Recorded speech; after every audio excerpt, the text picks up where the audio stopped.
Uma das coisas mais desagradáveis é ser mal interpretado. Já aconteceu com você? Paulo passou por essa experiência quando foi a Jerusalém. Na verdade, essa foi sua última viagem para aquela cidade. Mesmo correndo risco, ele decidiu seguir em frente. Então se prepara, porque a lição está só começando. Eu sou o Matheus Diniz. E eu sou Neila Oliveira. E você está no canal LaMed, onde você estuda a Bíblia de um jeito diferenciado. E se você ainda não é inscrito aqui conosco, clique naquele botão vermelho escrito inscrever-se e participe também. Não esqueça de deixar o seu like e comentário. E agora, vamos ao vídeo.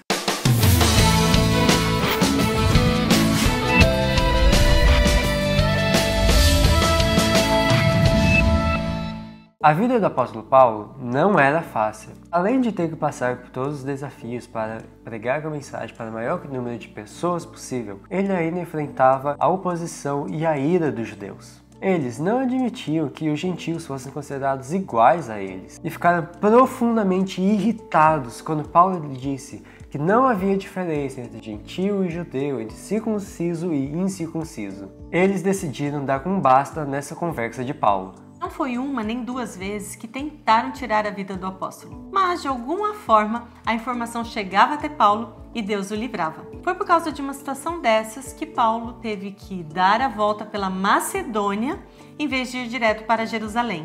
Essa volta fez com que a viagem demorasse mais. Paulo, infelizmente, não conseguiria chegar em Jerusalém a tempo para a Páscoa, mas ele esperava chegar a tempo para a festa de Pentecostes. Paulo, na verdade, estava em uma missão de paz. Ele estava levando consigo uma grande quantia em dinheiro, que eram as doações dos irmãos gentios para os judeus mais necessitados. Para garantir sua segurança, Paulo estava acompanhado de alguns amigos, entre eles Lucas, o autor do livro de Atos. Nesse desvio, Paulo acabou passando a Páscoa na cidade de Filipos, e ele foi muito bem recebido pelos cristãos filipenses. Eles tinham muito carinho por seu querido professor, e como é de se esperar, eles não desperdiçaram a oportunidade de ouvir o grande apóstolo. Logo, um grupo se reuniu no terceiro andar de uma casa para ouvir Paulo pregar, e ele pregou até meia-noite. Aconteceu que um jovem chamado Eutico, que estava sentado em uma das janelas abertas, pegou no sono e caiu. E lembre-se, não foi uma simples queda, porque ele estava no terceiro andar. Na verdade, Eutico morreu com a queda. E aí foi um fuzuê. As pessoas começaram a chorar e lamentar, mas em vez de fazer o mesmo, Paulo orou fervorosamente para que Deus restaurasse a vida do rapaz. E logo ele deu a boa notícia. Não se preocupem, ele está vivo.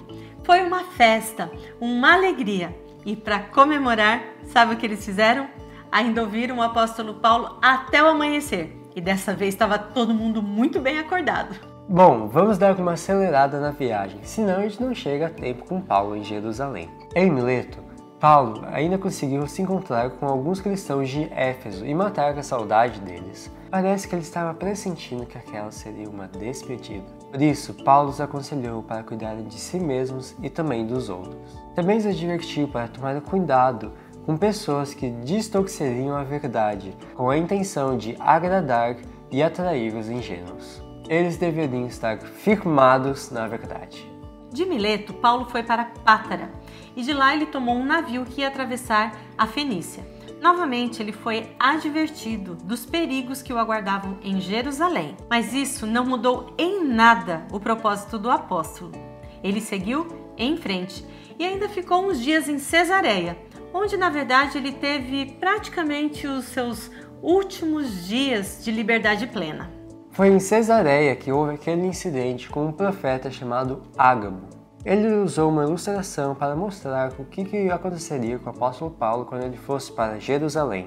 Ele pegou o cinto do apóstolo, amarrou os próprios pés e as mãos e disse que isso era o que os judeus fariam com o dono daquele cinto. Qualquer outra pessoa teria ficado com muito medo e mudado seus planos, mas não o apóstolo Paulo.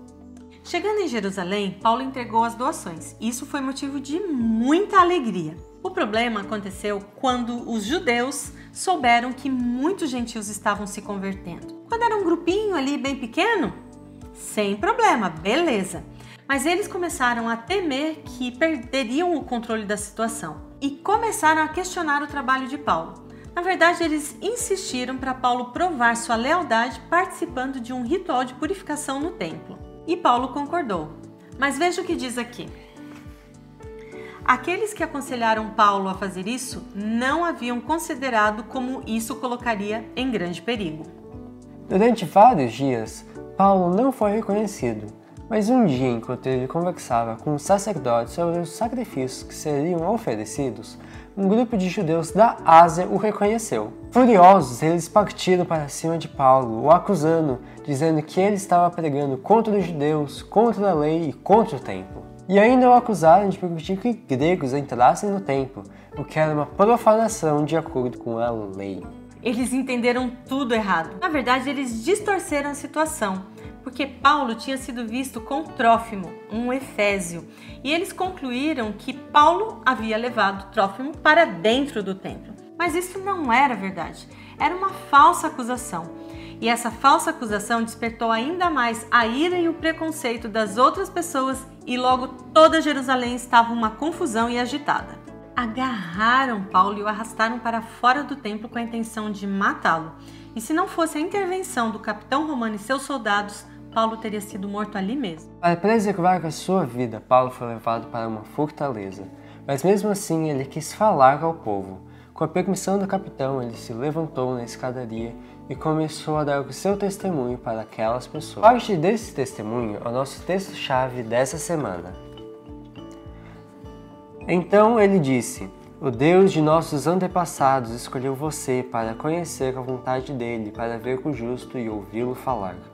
Você será testemunha dele, dizendo a todos que viu e ouviu. O que está esperando? Levante-se e seja batizado.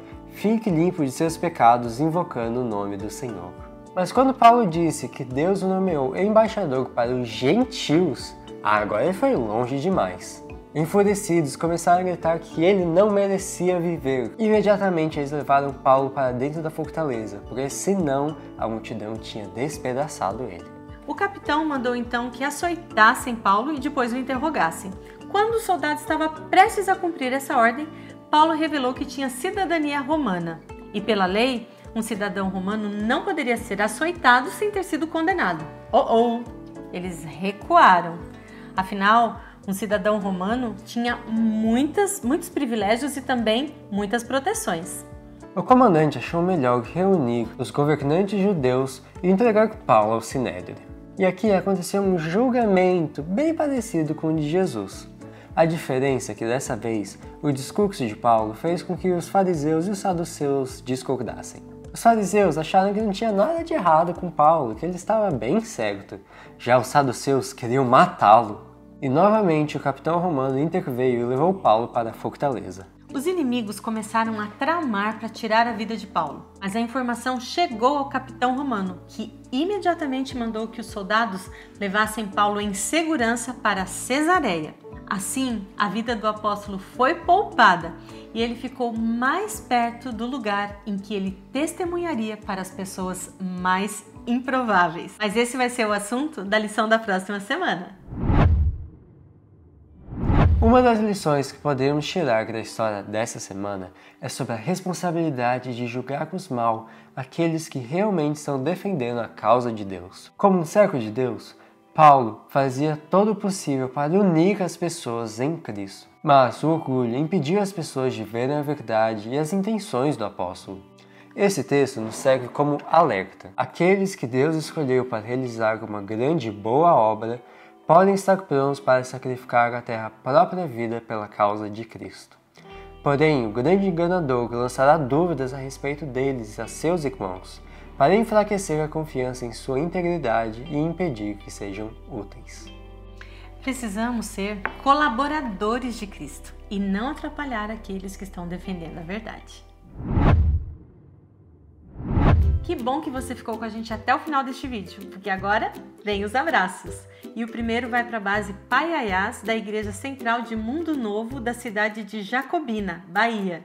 Para a base Geratim, da cidade de Sumaré, São Paulo. Base Geração Central da Igreja Central Paulistana da cidade de São Paulo, São Paulo. Para a base Philadelphia Team da cidade de Altazes, Amazonas. Base Sentinelas da cidade de Belém, no Pará.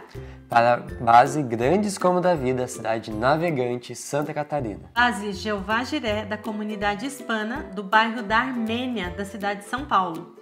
Para a base Herdeiros da Fé da Igreja de Água da Vida da cidade de Jacundá, Pará. Base Tim Shekinah da Igreja de Perus da cidade de São Paulo, em São Paulo. Para a base Fiéis como Daniel da cidade de Bragança, Pará. Base Help da Igreja do Cajuru da cidade de Curitiba, Paraná. Para a base Conectados com Cristo e Inabalável do distrito de Brasil Novo na cidade de Brasil Novo, Pará.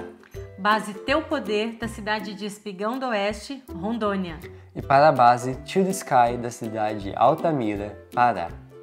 Um abraço a todos vocês e até o próximo vídeo.